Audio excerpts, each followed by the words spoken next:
Bom dia a todos. Meu nome é Rodolfo Bonifácio. Obrigado à Live University pelo convite, pela presença de vocês aqui, também por todo o pessoal que está online acompanhando nós. Eu vou passar aqui um pouco sobre a história do programa de performance de fornecedores na Cielo, mas anterior a isso também passar um pouco alguns itens interessantes sobre visão em compras.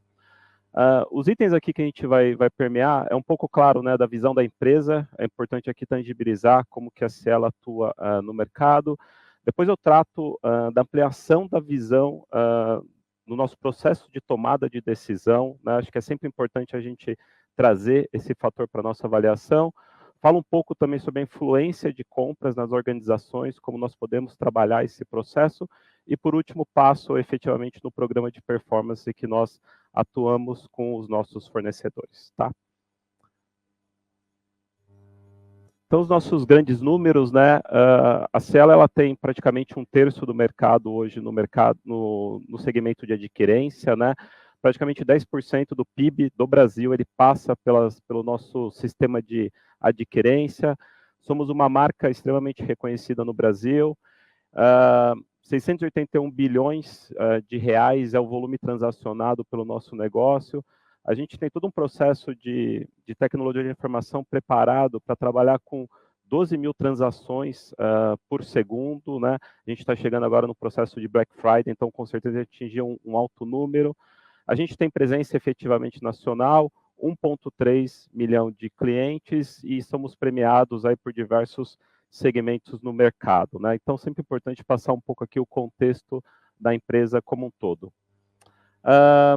Tratando um pouco aqui da ampliação das nossas perspectivas, né? Aqui eu vou falar muito da questão do nosso processo de tomada de decisão, né?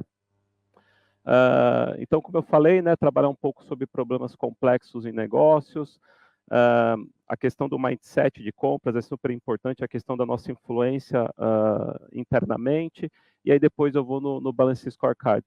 Um pouco da minha experiência, trabalhei inicialmente no segmento automotivo, passando pelo Itaú e agora atualmente na Cielo, e um pouco também da visão acadêmica, que é um pouco que eu vou compartilhar aqui com vocês, tá? Então vamos lá, né? Primeiro aqui a questão da gente ampliar a questão da nossa visão do conhecimento versus aspectos, de certa forma, reducionistas, né? Então, primeiro, né, mundo extremamente complexo, posso falar do nosso próprio segmento, né, um segmento com uma hipercompetição, e cada vez mais a gente vê que as decisões, de certa forma, elas vêm falhado em alguns desafios que a gente tem, seja algum assunto corporativo específico ou até como sociedade como um todo, né? Muitas vezes a gente coloca a responsabilidade em fatores externos, né? Mas na minha visão, né, do que a gente pesquisa, isso normalmente é tipicamente uma desculpa a gente colocar os problemas externos e não a gente avaliar essencialmente o nosso processo de tomada de análise e decisão, né? Vou falar um pouco de incorporar os feedbacks no nosso processo de avaliação e decisão, questões da gente ampliar um pouco a nossa perspectiva também. E aí acho que tem um case, tem 3 figuras interessantes aqui para compartilhar com vocês. Vamos lá. Então aqui é tipicamente um exemplo que a gente pode se colocar, que eu falo que é o dilema da decisão, né? Imagina a gente numa situação na empresa, e dependente da posição hierárquica que a gente esteja, seja analista efetivamente começando a carreira, ou até uma visão de um executivo, né? Então, se coloca naquela situação em que você está completamente pressionado, tendo que efetivamente tomar um processo de decisão, né? Eu não consigo respirar, o que eu tenho que fazer agora? Bum! O que a gente faz? A gente vai lá e toma uma decisão. E aí, o que acontece com a pressão? Eu tirei a pressão. Mas o que gera efetivamente o resultado dessa nossa tomada de decisão? Efeitos correlatos, né? Então aqui a gente fala muito, a palavra, né, um pouco na literatura, referente a side effects, ou seja, toda tomada nossa de decisão, ela causa um encadeamento, né? E muitas vezes a gente vai se colocar em que situação? Uma situação que efetivamente a gente criou uma armadilha, ou seja, ao limitar o nosso processo de tomada de decisão, ao se livrar daquele problema, a gente, na verdade, muitas vezes vai ter que depois se dedicar a administrar essa situação. Aqui eu coloco, por exemplo, duas visões, né? Quem nunca viu, por exemplo, aquela parte acima, quando a gente trabalha num projeto ou quer solucionar algum problema.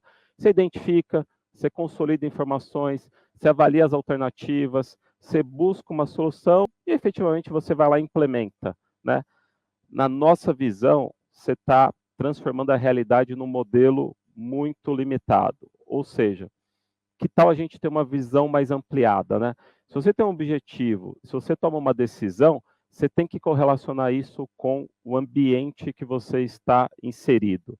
E não só isso, você está inserido num ambiente maior, ou seja, uma tomada de decisão nossa, seja na organização, ela também movimenta outras organizações.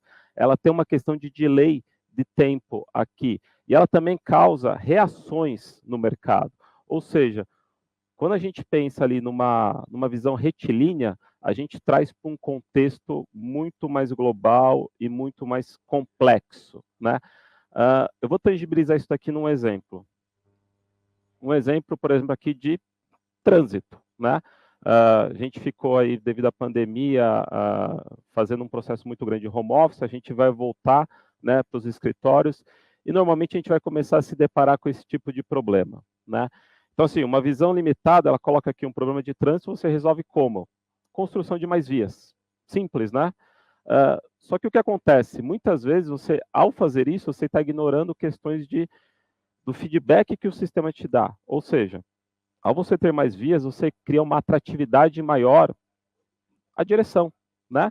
Então, muitas vezes, ele não vai ter a capacidade, rapidamente aquela capacidade vai ser esgotada, né? Então, você vem para um quadro já um pouco ali à direita, em que você trabalha, além da questão da expansão, você começa a trabalhar a questão do desejo de se, de se viajar, né?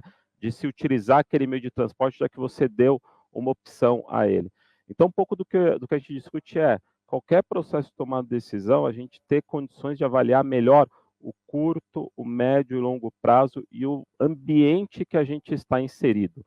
Então, por exemplo, esse tipo de metodologia, que é uma metodologia de você modelar sistemas e você modelar o seu raciocínio, ele fala para você que, se você quer efetivamente resolver um problema de tráfego, você tem que trabalhar com uma situação que envolva muito mais itens, a complexidade é muito maior. Então, a gente pode ver questões de volume de tráfego, atratividade de direção, questões de transporte público, como que você trabalha o déficit, você trabalha a receita do transporte público, o tempo envolvido nesse processo. Ou seja, ele traz para a gente aqui uma ampliação da perspectiva e permite que a gente tome efetivamente decisões com base no todo, com base nos impactos que efetivamente ela causa, né? Então, aqui é justamente para a gente sair um pouco daquela visão do curto prazo e começar a expandir as nossas fronteiras em termos de raciocínio, tá? Isso é um pano de fundo, um contexto, para a gente trazer nessa questão da influência de compras nas organizações, né? Também faço aqui praticamente duas figuras, né? Da onde a gente quer se posicionar efetivamente como área, né? Você pode estar ali na cenografia, cuidando de todos os detalhes, ok, é uma atividade super rica, mas é importante você também cada vez mais se posicionar num processo de tomada de decisão, de você ser efetivamente um influenciador. E como trabalhar a respeito disso, né? Primeiro, a gente tem uma mudança de mindset, né? Ou seja, como que a gente se coloca nos assuntos, como que a gente se coloca nas discussões. 3 pontos aqui já para compartilhar com vocês. A questão do valor, da visão e da influência, tá? Antes de passar um pouco no detalhe esses 3 fatores, eu vou tratar um case de mercado que já vai dar um pouco esse contexto aqui que nós estamos falando, tá? Aqui, por exemplo, a gente tem uma união de três grandes empresas, né? A gente tem a questão da Amazon, a questão da Audi, a questão da DHL, né? E que basicamente você tem um desafio. Qual o desafio da Amazon? Você efetivamente gerar uma entrega de forma assertiva, né? Então, a união entre as 3 empresas, ela permite que você trabalhe num processo de aquisição, né? Você vai comprar o produto, você tem uma geolocalização pela própria Audi, imaginando que você tem um veículo, e você tem a entrega da DHL, né? Então, assim, trazendo para uma realidade que a gente vai voltar cada vez mais a interagir nos escritórios, etc., se você precisar fazer uma entrega do item, você tem um veículo seu parado o dia inteiro, né? Que tal você realizar a entrega naquele veículo que está lá estacionado num lugar estanque a todo momento? Então, assim, esse é um exemplo já em que 3 empresas, junto com a área de compras, começam a pensar num desafio de garantir a entrega. Normalmente, a gente pode se limitar a uma visão que é a parte azul, de você trabalhar a logística da forma tradicional, ou você pode começar a olhar a parte ali em amarela, que é você ser o gerador das oportunidades, ou seja, você tem um desafio logístico, como você, através da união entre 3 empresas, entre 3 necessidades que parecem díspares, você consegue trazer por uma questão que é diferenciação de marca para todos, né? Para a logística, para a questão do veículo em si, que é uma montadora, e para o próprio varejista ao final, né? Então, assim, normalmente, nós como compras temos uma visão de, eu vou trabalhar muito com a escala dos fornecedores para conseguir expandir algumas ideias, né? Que tal trabalhar em outro tipo de perspectiva, né? Que tal trabalhar com algum case, com alguma necessidade, dessa necessidade eu começar a expandir um pouco a fronteira, né?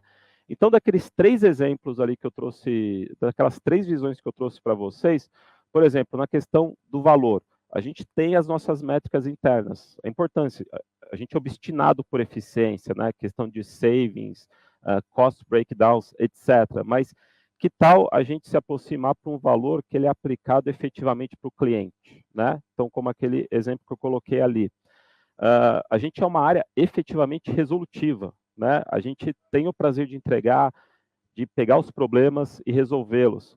Mas, além disso, né, começar a ter uma perspectiva mais visionária, né? Eu trabalho muito bem no BAL, mas como que eu incentivo a empresa a trabalhar no que a gente acredita como fatos novos, né? O que a empresa está olhando mais à frente. E também, claro, a questão da mudança do posicionamento. Compliance é importante, auditoria tem o seu destaque, né? A gente está lá para aplicar uma governança e uma questão muito reputacional dentro da empresa, mas a gente também tem que ter uma agenda, de certa forma, de ser mais influente no processo de tomada de decisão, tá? Então, aqui são 3 perspectivas para a gente evoluir do nosso estágio atual, para a gente também sempre olhar um pouco o amanhã, né? Trazendo um pouco aqui já para a nossa perspectiva de atuação de compras dentro da Cielo, né? Essa é uma frase que eu me relaciono muito com ela.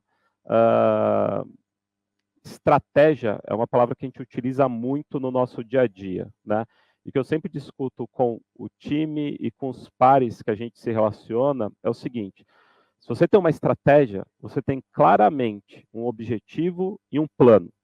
Se você não sabe qual é o seu objetivo, se você não sabe qual é o seu plano, você não tem uma estratégia, tá? Então, assim, utilizar a palavra, o cuidado da utilização da palavra, ele requer que a gente pense efetivamente aonde a gente quer chegar, né?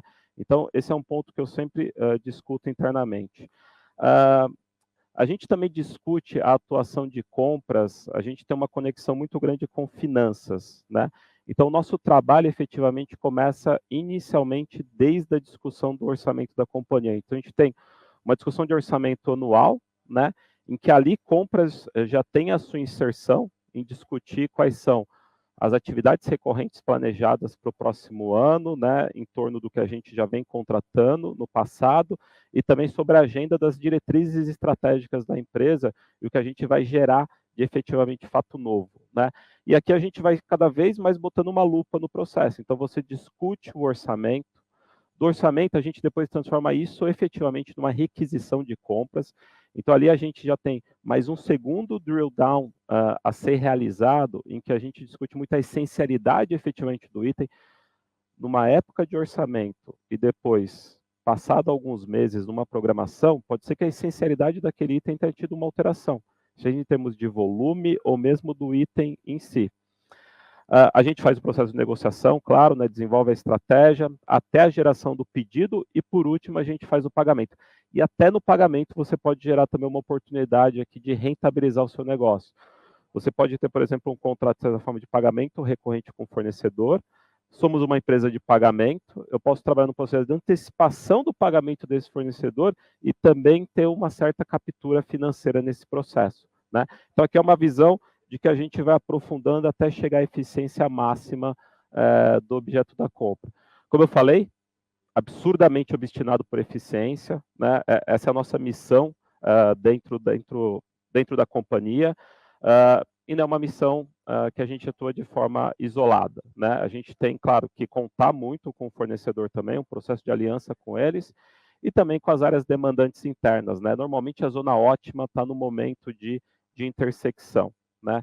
E, como a gente falou, a gente tem uma visão super clara de garantir o BAU da companhia, né? Ali eu vou sempre buscar extrair a eficiência, seja através de projetos de strategic sourcing, ou mesmo tradicionais como cost breakdown, até um processo de diretriz estratégica da empresa, ou seja, quais são as diretrizes estratégicas, onde a empresa quer investir.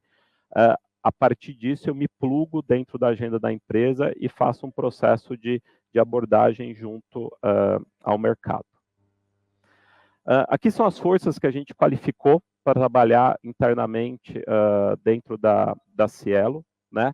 Claro que a gente traz para uma necessidade do business, do mercado de adquirência, da realidade da empresa, mas a gente tem que manter o olhar também para o mercado como um todo. Então, a gente qualifica atitude competitiva, velocidade, qualidade e inovação, sempre permeando pela questão da sustentabilidade, que é uma questão que garante, de certa forma, a perenidade do negócio, né? E também aqui sempre 3 palavras que a gente se utiliza muito no relacionamento, seja interno com os fornecedores, se basear numa questão de coerência, consistência e reputacional, né? Ou seja, a gente criar um processo de fio condutor, desde o início a gente determinar os objetivos e evitar que a gente a todo momento rediscuta isso, porque rediscutir significa que, de certa forma, a gente não teve cuidado em desenvolver a estratégia anteriormente. E a questão reputacional faz parte da nossa relação com o mercado, né? Então, essencialmente, qualquer resultado de um processo ou qualquer discussão, a gente está aberto também para receber as críticas do mercado, e explicá-los como que foi o processo e por que a gente efetivamente gerou aquela decisão final. Aqui também é importante, como última conexão ali, a questão da inovação, e até trazendo naquele exemplo que eu falei para vocês ali da Amazon, junto com a Audi DHL, aqui é a gente trazendo a eficiência também para dentro da empresa, né? Não eu apenas movimentando ela de dentro para fora. Então, a gente instituiu um processo que a gente chama de garagem Cielo. A gente ficou cerca de 2 anos ocupando uma parte do InovaBrá, né, que é um escritório ali de inovação que a gente trouxe algumas empresas. Agora a gente fechou recentemente uma aliança com a Endeavor, né, para a gente fazer esse processo, ou seja, internamente a empresa gera essa movimentação, mas ela também está no ecossistema externo para a gente trazer esses tipos de proposições, tá? Agora a gente vai entrar essencialmente aqui no nosso programa de performance de fornecedores, né? Então, a partir da questão de ampliar a nossa perspectiva no processo de tomada de decisão, a gente se olhar o nosso posicionamento internamente dentro da companhia, claro que alinhado com as melhores práticas de mercado, a gente chegou numa questão de como efetivamente alavancar a performance dos fornecedores. Aqui é um pouco um timeline do nosso programa, né? Um programa que começou no último trimestre ali de 2016, então a gente fez um MVP com uma relação bem restrita de fornecedores, trabalhou ao longo de 2017 testando esse programa até que a gente fez efetivamente o lançamento formal dele no início de 2018, já com 40 fornecedores, dentro do conceito que a gente criou na companhia de tierização de fornecedores, né?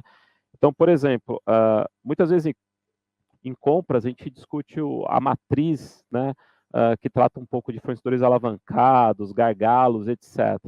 É uma matriz interessante para a gente se posicionar, entender a nossa realidade frente aos fornecedores, só que na minha visão, ela tem uma dificuldade de se comunicar internamente dentro da empresa, tá? E muitas vezes também com os próprios fornecedores. Então, numa questão da gente triangular o conhecimento entre as diversas áreas, compras, fornecedores e as áreas internas, a gente criou a visão de Tier, que é basicamente o seguinte: Tier 1 é aquele que impacta diretamente o meu negócio, né? Então, se eu tenho um fornecedor que impacta o meu negócio, eu tenho que ter uma atitude em relação a ele diferente de um Tier 2 e diferente de um Tier 3, que o impacto ele tende a zero, né? Por isso que em 2020, do BSC, a gente evoluiu para uma visão de SRM, né, que além da gestão da qualidade do fornecedor, a gente trabalhou muito com questões de continuidade, proteção de dados, etc. E a gente chega aos dias de hoje, né, que a gente tem 119 fornecedores incluídos no programa, 82% do gasto da Cielo está sendo gestionado por esse programa e 100% dos Tiers 1, ou seja, aquele que tem impacto final no meu cliente, ele passa por esse tipo de programa. Né? Aqui é um pouco a história da entrada do fornecedor dentro da Cielo, né? Um processo, de certa forma, tradicional de homologação, em que a gente faz a avaliação financeira, se tem algum risco, algo que afeta a perenidade do negócio. Claro que a gente bota um pouco mais de lupa, mas à medida que ele vai se tornando fornecedor, a gente encaminha ele para um segundo passo, que é justamente o nosso programa de BSC, que já é trabalhar a percepção de qualidade desse fornecedor. O segundo ponto é um ponto que eu gosto de falar muito. Às vezes a gente pode ter uma questão na empresa de decisões arbitrárias, seja de entrada ou de saída de fornecedor. Um programa como esse blinda muito, e não só a área, blinda a empresa. Lembra da questão que eu falei de coerência, consistência e reputacional? Ou seja, se eu tenho um fornecedor performando muito bem, eu tenho que buscar uma agenda de evolução com ele. Se eu tenho ele performando mal, eu tenho que trabalhar num processo de melhoria desse fornecedor, e se não der resultado, eu vou buscar realmente um outro fornecedor no mercado, fazer uma discussão estruturada e profunda dentro da companhia, né? A gente, claro que também tem o nosso evento, a gente premia os melhores fornecedores, a gente tem um evento anual que a gente realiza junto aos fornecedores, a gente vai realizar inclusive agora no final de outubro, e também uma missão que a gente instituiu a partir desse ano para o nosso programa é impedir interrupção na cadeia de fornecimento, né? De certa forma, a gente quer antecipar qualquer problema que efetivamente possa acontecer e trabalhar nessa questão de prever esse tipo de ocorrência. É uma missão complexa, difícil, mas a gente vive efetivamente de desafios. E aí, por último, né, para fornecedores muito específicos, que efetivamente têm um impacto final no nosso negócio, do BSC a gente encaminha eles para a parte de SRM, em que a gente tem um reporte para toda a nossa presidência e diretoria executiva trimestral sobre a situação desses fornecedores e se efetivamente ele é deficitário, a DE como um todo, né, a diretoria executiva tem que atuar para que a gente busque a resolução desses problemas. Tá? Aqui é um pouco do detalhe do programa, né, então ele engloba as nossas 4 forças, é super intuitivo, são 5 perguntas por força, além da incorporação de alguns indicadores da própria operação, né? Ali ao lado, até cito a Larissa Bertani. A Larissa é a nossa analista que coordena hoje a avaliação do BSC, então ela até criou um ícone dela, a gente trabalha tudo pelo Power Apps, então isso daqui é uma plataforma em que os fornecedores têm acesso, os clientes internos, os nossos demandantes têm acesso até a própria área de compras. A gente faz um processo de feedback trimestral estruturado com os fornecedores, a gente classifica ele em algumas zonas, né? Então, zona de agenda positiva são aqueles que têm as melhores notas, então a gente se provoca junto a eles a buscar novas oportunidades efetivamente dentro da companhia, ou até privilegiá-los em algum processo de tomada de preços e concorrência. Aqueles que estão numa zona de atenção, a gente começa a trabalhar num processo de melhoria, ou seja, começa a fazer planos de ação para que a gente sinta a evolução da performance deles, e aqueles que estão numa zona de exclusão, a gente começa a dar uma mensagem mais forte, que eles precisam efetivamente se movimentar, claro que junto conosco, a gente também pode ter algumas situações internas que a gente pode estar afetando o próprio fornecedor, então a gente buscaria uma resolução entre todos, mas se efetivamente não resolver, a gente busca uma alteração do fornecedor, tá? E aí, claro, tem um processo de sustentabilidade. Aqui é basicamente um fluxograma do processo, né? A gente não precisa passar muito no detalhe por ele, é mais para mostrar que a gente tem todo aqui um processo de envolvimento entre três partes, né? Compras, os clientes internos e os próprios fornecedores. Aqui são alguns exemplos de algumas perguntas que a gente realiza. Aqui é um pouco da base avaliada que a gente tem, né? Eu citei um pouco aqui dos fornecedores, então, assim, são os fornecedores desde fornecedores globais em logística, como a própria FedEx, passando pelas operadoras de telecom, call center, processamento, como a própria AWS ou IBM, ou seja, independente do porte ou se o fornecedor é local ou global, o que a gente vê é o impacto no nosso negócio, tá? Então, com base nisso, a gente faz ali uma avaliação maior ou menor do fornecedor. E por último aqui, um pouco de alguns ensinamentos que esse programa trouxe para a gente, para também compartilhar um pouco com vocês, né? Então, desde o início lá, a estruturação como um todo, ela é feita através dos feedbacks, né? Que nem eu trouxe no início lá na questão da ampliação da visão, né? Então, a gente desenvolve uma iniciativa e a gente captura os feedbacks da companhia, né? Ou seja, dos nossos demandantes e dos próprios fornecedores. É importante, né? A gente tem que sempre fazer um processo efetivamente por gestão por indicadores, né? Com indicadores, a gente consegue transformá-los em análises, a partir dessas análises, efetivamente transformá-los em itens resolutivos, né? Então, basicamente 5 tópicos aqui, né? Claro que um programa como esse, ele tem que estar alinhado à realidade do nosso negócio, né? Então, novamente, não se olhar como uma área fim, né? E se plugar em relação ao que o negócio precisa, né? Então, se eu estou tendo um problema de quebra de equipamentos ou um problema de logística, um programa como esse de gestão da qualidade, ele é essencialmente o que a empresa precisa naquele momento. Ele precisa de uma estruturação para a resolução dos problemas, né? Áreas internas e fornecedores, eu tenho uma visão muito clara de tratá-los efetivamente como clientes, né? Então, assim, fornecedor é um cliente externo, área demandante é um cliente interno. Então, assim, tendo essa visão, claramente a gente tem um processo de escuta ativa, entendimento melhor dos problemas e uma relação de parceria para como que a gente pode efetivamente atuar neles, né? Fornecedores, parte integrante do nosso negócio, né? Garantir visita aos fornecedores, garantir uma agenda com o fornecedor em que a gente não discuta só efetivamente a data base com esse fornecedor. Isso eu falo que é muito importante que um programa desse, como esse traz. Ao falar com o fornecedor trimestralmente sobre uma gestão da qualidade, eu não atuo com o fornecedor no momento mais rígido de um processo de negociação. Eu estou muitas vezes com outro tipo de agenda com ele, olhando itens maiores. Olhar o pré-compra, o compra e o pós-compra. Esse é um típico programa que a gente olha muito para o pós-compra, tá? E também, por último, garantir que a gente tenha critérios claros.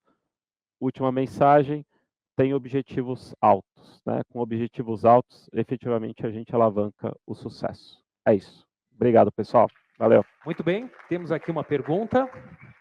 Quem perguntou foi o David Carvalho. O David Carvalho fez a pergunta: cenários mais complexos demandam novos processos. Quais novos processos a Cielo adicionou em sua organização? Tá certo. Obrigado pela pergunta. A demonstração que eu dei ali, justamente de um processo de homologação indo para o BSC e para o SRM, é uma típica resposta a isso, tá? Então, assim, sair de uma visão em que a gente faz um processo tradicional de onboard do fornecedor para como que eu acompanho essa realidade dele nos próximos passos. É por isso que eu falei um pouco do pós-compras aqui. A gente pode trabalhar muito uma questão de estratégia na abordagem, a gente pode trabalhar muito um processo de aquisição, mas à medida que eu entreguei o contrato para a área, eu tenho uma responsabilidade. Eu não posso partir para a minha próxima demanda. Eu tenho que continuar acompanhando essa demanda junto a eles, junto ao fornecedor. Então, invistam também nessa questão do pós-compra. O que eu posso colocar como a essa pergunta é isso. A gente parava muito no contrato e começava a se dedicar no outro item. Agora a gente não faz mais isso. A gente entrega o contrato e acompanha a gestão dele, tá? Isso é uma incumbência muito grande que os compradores começaram a desenvolver no seu dia a dia de relacionamento com os fornecedores.